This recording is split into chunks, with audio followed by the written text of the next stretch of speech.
C'est aujourd'hui que je te fais la vidéo sur ma greffe de cheveux. Petit disclaimer ici, tout ce que je vais te dire, c'est basé sur mon expérience personnelle à moi. Ça veut pas dire que tout le monde a eu la même expérience, ça veut pas dire que chaque clinique est pareille. Je te parle seulement de mon expérience que moi j'ai reçue et non de toutes les expériences de greffe de cheveux. Première question, pourquoi je me suis fait faire une greffe de cheveux? Je trouvais que je commençais à manquer beaucoup de cheveux à chaque fois que je faisais des vidéos, que je penchais la tête. Je trouvais qu'on voyait beaucoup mon fond de tête, mes tempes commençaient à être vraiment dégarnies. Alors, je voulais une greffe de cheveux pour me redonner un peu plus confiance en moi. Pourquoi tu l'as fait faire en Turquie? Il y a plein de cliniques ici. Pourquoi tu l'as pas fait faire ici? Une des raisons pourquoi je l'ai fait faire en Turquie, c'est évidemment le prix. C'est jusqu'à, je dis bien c'est jusqu'à, parce que ça veut pas dire que ça va être ça, mais c'est jusqu'à 60% moins cher que ici. Il y a tellement de gens qui vont en Turquie se faire faire une greffe de cheveux que j'avais confiance en leur talent. Mais je comprends tout à fait si toi, tu veux pas aller en Turquie puis tu veux le faire ici, c'est ton choix. Je suis super content pour toi. C'était quoi les critères que je recherchais pour trouver ma clinique? Un des critères les plus importants, c'était que je voulais pas que ça soit une clinique qui font 45 000 personnes par jour. Je voulais pas que ça soit une clinique qui fait ça très très vite pour que tu décalisses après. Pas non plus une clinique qui essaie de trop flasher sur les réseaux sociaux non plus. Souvent, ce que tu vas voir, c'est qu'ils misent beaucoup sur le luxe de la place. C'est vraiment beau, c'est propre, c'est écœurant. Mais le résultat, lui, il en parle presque pas. Je voulais que le spécialiste qui allait faire ma greffe allait être celui qui allait décider dans quel sens les cheveux poussent pour que ça soit naturel. Je voulais qu'il soit là presque tout le long du processus.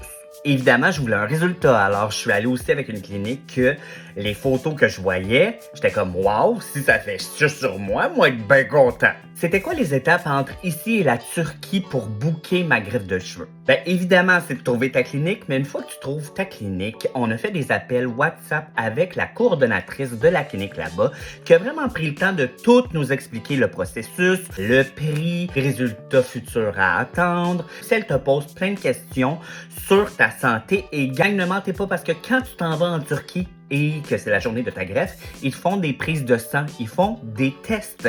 Et le chirurgien nous expliquait qu'une journée avant moi, il y avait un monsieur qui faisait du cholestérol et il ne leur a pas dit. Et ben, il n'a pas eu sa greffe de cheveux parce que ça pourrait être dangereux pour sa santé. Qu'est-ce qui est inclus avec ta greffe de cheveux?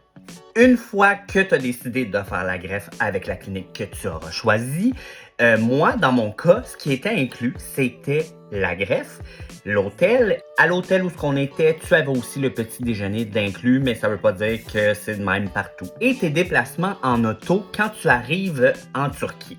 Alors, ton billet d'avion n'est pas inclus, tu vas devoir débourser aussi pour ton billet d'avion. C'est combien d'heures de vol aller en Turquie? Nous, on a pris un vol direct et c'était entre 9h à 10h de vol. Les deux questions les plus demandées, c'est ça t'a coûté combien et c'est quoi le nom de la clinique? Et malheureusement, je vous dirai ni un ni l'autre. Pour le prix, premièrement, c'est super simple. Je sais pas combien ça a coûté. C'est mon cadeau de mes 40 ans de mon mari.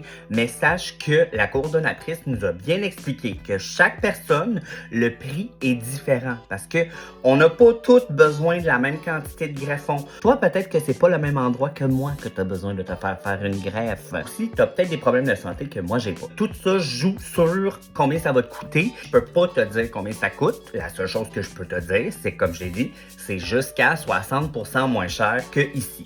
Pour la clinique, pourquoi je ne veux pas te dire le nom? C'est super simple. J'ai pas fait mes vidéos pour promouvoir la greffe de cheveux. Ce que j'ai fait, c'est mes vidéos pour vous montrer mon expérience. Si jamais tu veux avoir des renseignements et être mis en contact avec la clinique avec laquelle moi j'ai fait affaire, viens m'écrire en privé. Ça va me faire plaisir de te mettre en contact direct avec la coordonnatrice qui s'est occupée de moi. Est-ce qu'il y a des trucs à préparer ici ou à savoir avant de t'en aller en Turquie faire ta greffe? Dans ta valise, mets-toi des petites plugs européennes parce que là-bas, tu pourras pas plugger ton cellulaire ou etc., tes électroniques, si tu n'as pas ça. Super important, apporte-toi que des chemises ou des chandails qui ont un zip parce que tu pourras pas passer ta tête dans un trou de chandail. Random, mais 2 jours avant de prendre l'avion pour aller en Turquie, on m'a fait arrêter le café et les boissons gazeuses et on m'a fortement suggéré de manger beaucoup moins salé qu'à l'habitude. J'imagine que ça a rapport avec l'enflure. Si j'étais toi sur mon cellulaire, je me mettrais un traducteur parce que juste te dire que dans certains restaurants, même si la plupart des gens parlent anglais, ben dans certains restaurants, il y a des gens qui ne parlent pas du du tout anglais et tu dois te débrouiller. Fait que nous, maintenant, on est allé à une place de burger, puis on a traduit ce qu'on voulait, puis on a montré à la personne qui a compris finalement ce qu'on voulait. On a aussi décidé d'aller visiter la ville et aller savoir pourquoi, mais dans certains secteurs, Uber ne fonctionne pas. Fait que apporte-toi de l'argent pour prendre le taxi parce que ça se peut que ton Uber marche pas. Ça, je l'ai dit là, dans mon vlog, là, mais Uber Eats ne fonctionne pas non plus. Alors, il va falloir que tu ailles dans les petits restaurants te chercher à manger. Est-ce qu'ils prennent l'argent canadien? On a apporté de l'euro et du US. L'euro nous a permis de payer une partie de la greffe et le US, ben, on payait dans les magasins, les restaurants, etc. avec ça. Comment se déroule la greffe? Le matin, on vient te chercher à ton hôtel. On te dit de bien manger parce que c'est une chirurgie, dans mon cas, qui a duré 7 heures. C'est très long. Après avoir déjeuné, on vient te chercher à ton hôtel. On t'apporte à la clinique. Tu rencontres le spécialiste qui va te faire les petits dessins pour te montrer, OK, ta ligne de cheveux va être là, je vais te prendre tes cheveux là, ici tu vas en avoir besoin. Là, ce qui était le fun avec ma clinique, c'est qu'il y avait un interprète français. Fait que quand le médecin, il savait pas comment le dire en anglais parce qu'il parlait en anglais, là, mais s'il avait de la difficulté à le dire ou s'il voulait dire des termes un peu plus spécifiques, ben, il parlait avec l'interprète et l'interprète, lui, me parlait en retour en français. J'ai vraiment aimé ça, ça m'a mis en confiance de comprendre ce qu'il disait. Ensuite, on t'apporte dans la salle d'opération, on va te faire une prise de sang et là, on va te raser au complet. Des gens qui décident de ne pas se faire raser les cheveux, mais moi, je voulais vraiment qu'il y ait le champ libre. Ça, ils pouvaient voir les meilleurs cheveux ou les endroits à le placer. Mais sache que si toi, tu ne veux vraiment pas, tu as l'option de ne pas te faire raser. Mais moi, on m'a vraiment fortement conseillé de le faire. Je l'ai fait.